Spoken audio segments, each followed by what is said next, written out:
Hayyee kabajamtoota fi jaalatamtoota keenya akkam jirtan fayyaa keessan nagaa keessan innis nagaa jirra sinis baga nagaa fayyaa taatanii roobsaa kana nagaadhaan idin isiniin jira akkam jirtu jajjabaattu barri 2017 akkam maal fakkaata karoorri karoorfattanu tanaan dura yaa'u waadaa walii gallee turre mire namni kamuu karoora qabaachuu qabaa namni kamuu karoora deemuu qabaa ka jedhu karoora walii kenninee turre yaa'u karoora immoo jalqabbiidha reefu ji'a isin guunne waan ta'eef jalqabbiirra jirra 2017 2016 keessatti hafte immoo gara 2017 walitti cufne maalirraa akka geenye gaafa walitti himna. Kanaaf immoo isinis akkasuma viidiyoo keenya share complete godhuu keessan hin dagatinaa isiniin jechaa nutis cuufaa dadhabbii keenya 2016 jammarree 2017 hin xumurrennee karoora qabannee turre. Kanaaf gargaarsa keessanii fi gargaarsa rabbiitiin jechuudha. Kanaaf warroonni biyya keessa jirtanis warroonni biyya alaa jirtanis nageenyi keenya lafaa fi bakka jirtanitti gaarreenii fi laggeenyi hunda qaxxaamuree isin biraa ga'u isiniin jechaa akkam jirtu keessa miti 2017 maal fakkaata kamii haala gaariin simachaa jiramii yaa'u warroonni biyya keessa jirtan hanga ammaatti bareeda maaliif ayyaanonni si'aa'u tarree galanii dhufanii ayyaanni qaameen dhufe qaamerraa immoo masqalatu jira. Qophiin ayyaana maal fakkaata? Masqalli akkamii qophiin maal fakkaata qophooftan?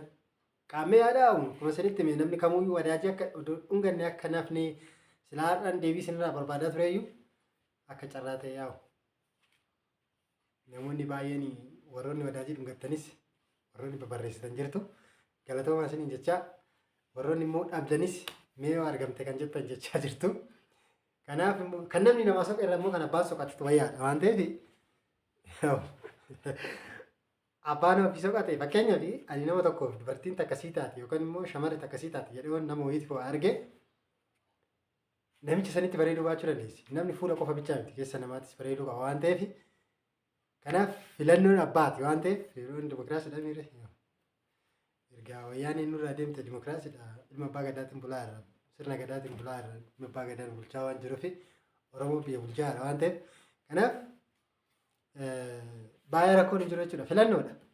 Dubartiinis filattee dhiirris filatee kan fedha jaalatee akkasuma immoo wadaajii wal dhungachuu san irratti xiqqoo hin sossodaattanii waan sodaattanii isintu beekaa. Warroon biyya alaa jirta yaa'u yaada isinitti meen ture wanti dhungattan baay'een argamu. Warroota biyya keessa jirtan warri qabdan teessan maqaan qabdan dhungattu gabar waan biraa miti. Warri hin qabne immoo yaa dirqama wadaajii dhungachuun dirqama. Kanaaf immoo amma ayyaanni qaammetadha jammarree hanga guyyaa ayyaana masqalaa kanatti goobee deemaa ture.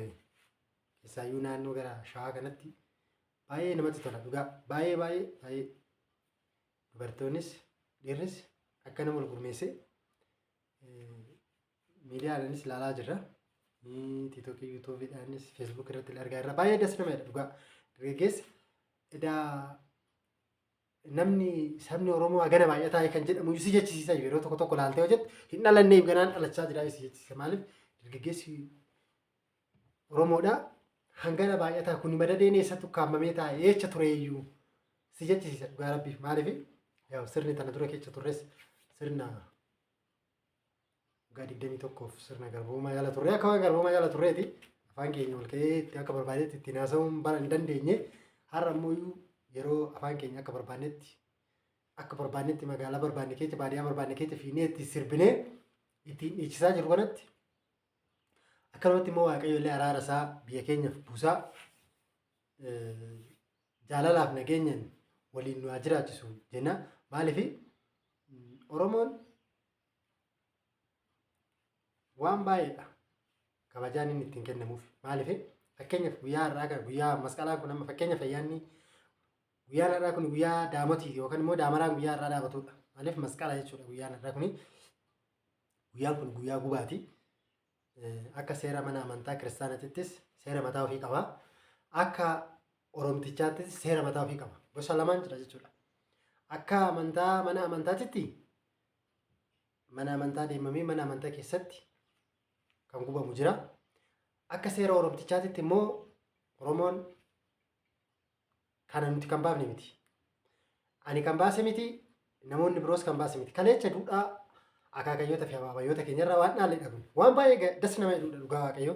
Ani gama kootiin natti tola ayyaanni masqalaa. Ayyaanni kamiyyuu jechuun bareedaadha. Garuu ayyaanni keessaa ayyaanni masqalaa waan baay'ee of keessaa qaba. Tokkoffaa namoonni wal dhaban yookaan immoo rakkoo jiru sirna irreessati irratti yookaan immoo irreecha jira.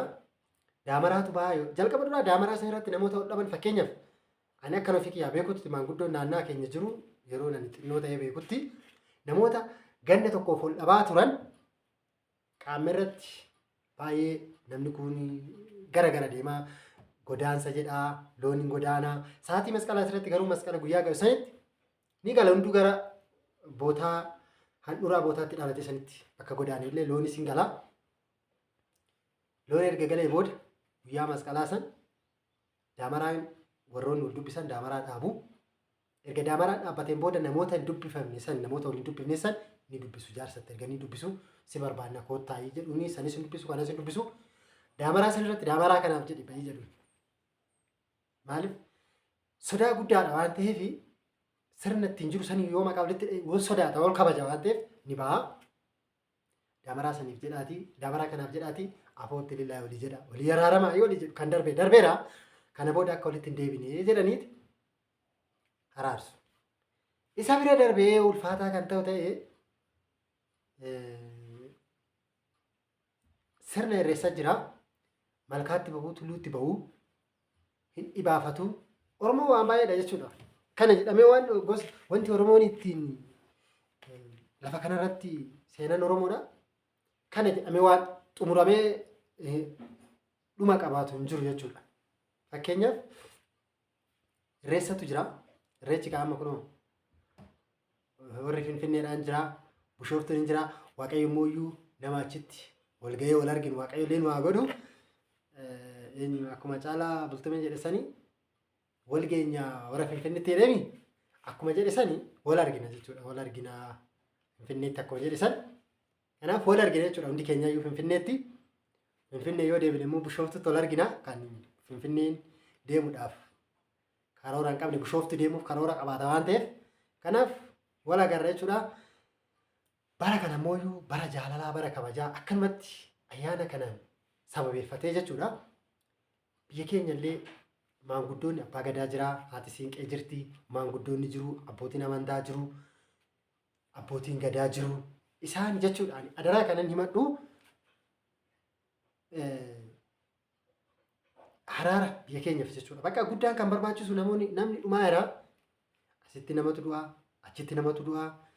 Bakka macarrashaa bakka jireenyumaayyuu nama jibbisiisa jechuudha. Barri kuni bara baay'ee ulfaataadha. Maaliif akka macaafatetti illee warroonni macaafa dubbistanii jirtu. Macarrashaa zamanii kan jedhamu jira. Qormaatatu baay'ata jechuudha bara san keessa.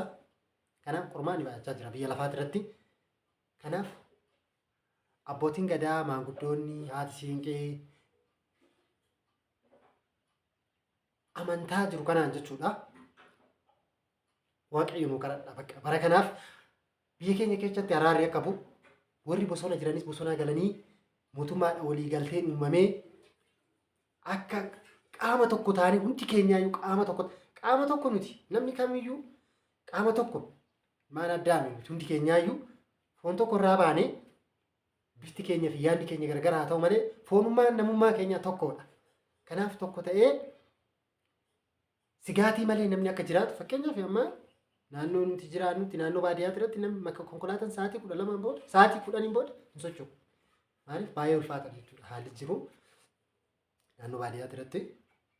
Kanaaf kun maaliif zamana sirna dargii sirna nyaataa san keessaayyuu konkolaataan kottee namni kotteedhanis deemu sa'aatii barbaade deema ture. Har'a garuu ilma abbaa gadaatiitu nu bulchaa jira jecha ilma abbaa gadaatiin bulla jecha Oromootu bulchaa jira jecha deebinee Oromoo qalaa jira. Deebinee Oromoo nyaachaa jira. Rabbi nu haa baasu waan akkanaa kana. Dhugaa Rabbi nu haa baasu. Waaqayyo illee nu haa baraaru waan akkanaa kana. Kanaaf sirna gadaa kanarratti sirna irreessaa kanarratti maanguddoonni abbootiin amantaa warroonni irreecha irratti baatan waan biraan nu kadhatina kana nu kadhadha araara biyya keenya akka nu bakka kana bichaadha. kan kaaniin hin dhaqqabamu. Dhimmi jiruuf jiraachuu hin dhaqqabamu. Maaliif yoo tasgabbiin biyya keessatti nageenyi biyya keessatti uumame jireenyi rakkoo qaba. Maaliif namni kamuu yeechas haa ta'u dureechas haa ta'u namni kamuu ji'a sagaleen alatti akkatti jiraatu wallaalu. Namni kamuu akkatti jiraatu karoora mataa ofii baafatee jiraata namni kamuu. Deebisni hiyyeessas yoo ta'e kadhatus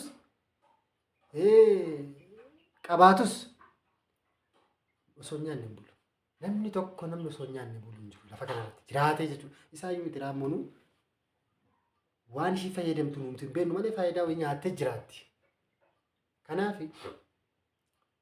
waaqayyo biyya keenya keessatti araara nuuf haa buusu. Guddaan biyyi keenya biyya araaraa taatu bara kana ani dhugaa yeroo baay'ee nan dubbadha bakka jechuun waa'ee nageenya kana yoo nageenyi jiraate nuti illee teenyee kan walitti haasofnu nuti illee kan teenye miidiyaa kana irratti ganamaa galgala feesbuukii, tiiktookii, teelegiraamii maalidhaan kan teenye haasofnu yoo nageenyi biyya keenya keessa jiraatudha. Kanaaf kaleessa biyya ormaati irratti jechaa turre biyya ormaa akkas ol gooti biyya ormaa akkas ta'aa turte kanatti waraana wal fixaa turte waraanni akkas ta'aa ture.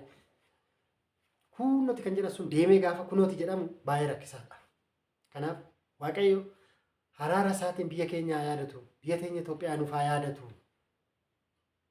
Maaloo warroonni abbootiin amantaa haati siinqee abbootiin gadaa adaraa keessan waaqayyo nuuf kadhadhaa. Maaliif dur yeroo maanguddoon har'a lubbuudhaanis darbanii jiranitti yeroo roobni roobuudhaaf sa'aatii dheeraa sa'aatiin balgii midhaan facaafatan sa'aatiin darbutti maanguddoon lagatti ba'a.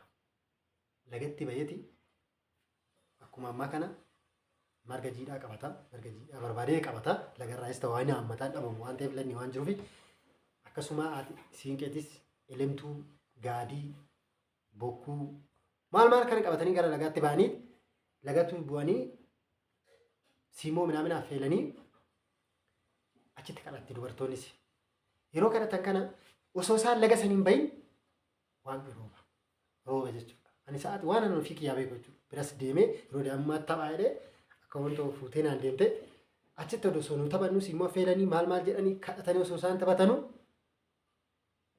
osoo isaan achi hin deemin achumatti roobe. Har'a garuu hin kadhanne malee garaadhaan hin kadhannu dhugaa waaqayyo dubbachuudhaaf. Namni kamuu hin kadhanne garuu hin kadhanne namni tokko kadhanne hin bulle hin jiru garuu garaadhaan hin kadhannu waaqa.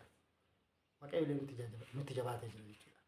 Maaliif badii keenyaaf yakka keenyatu hammaate gar malee walirratti hammaanne bara. Maali kun waaqni nu abaasu waan akkanaa gara jabummaa maali garaa jabummaan namni nama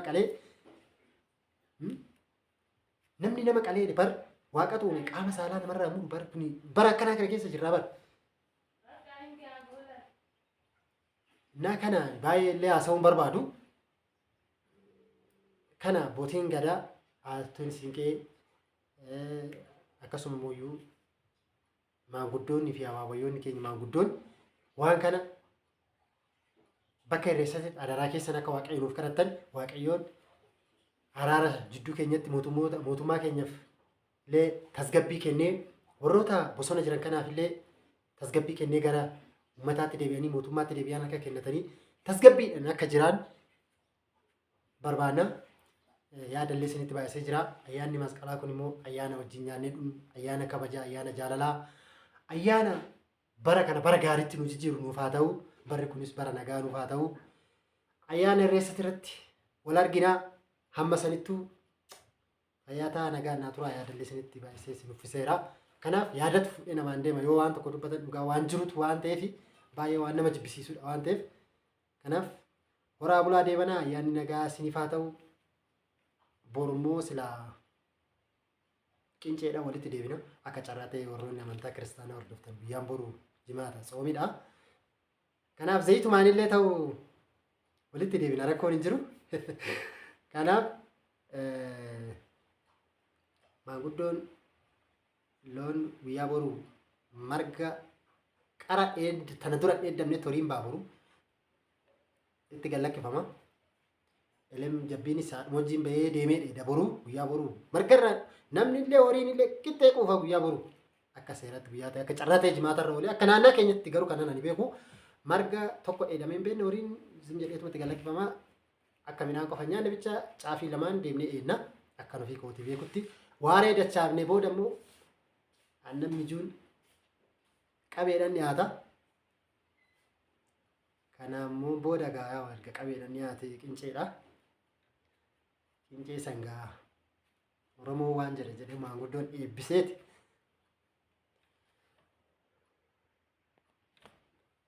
Waan jedheeti eebbifatee nyaata san nyaatee loon eega waaree deebi'ee booda gara jirutti deema jechuudha. Kanaaf Waaqayyo immoo nama guyyaa boru walitti deebi'u nagaan nu haa godhu isiniin jecha yaadallee isinitti baay'iseera. Olaa buraa deebanaa Finfinneetti akka wal agarru abdiin qabaa. Fayyaa ta'a nagaa dhannaa jiraadhaa. Sinan galatoomfadha.